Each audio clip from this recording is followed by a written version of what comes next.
І я знову тут, у тому самому парку, поблизу мого будинку. Так от, ти скажеш, як же я можу бути щасливим, якщо в мене стільки проблем?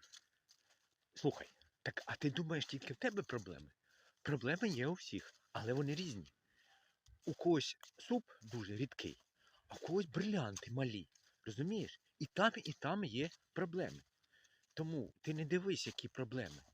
Ти дивись, чого ти хочеш. У чого ти хочеш, скажи. Може, ти шукаєш якусь роботу, може, ти шукаєш якийсь дохід, може, я не знаю, що ти хочеш. Зосередься на цьому, що ти хочеш. Підпишись до мене. Ну, якщо хочеш, звичайно. Ну, не хочеш, не підписуйся, це ж таке діло добровольне. Я щось, може, тобі підскажу. Може, а може і ні. Ну, це все буде залежати від того, які відносини між нами будуть. От і все.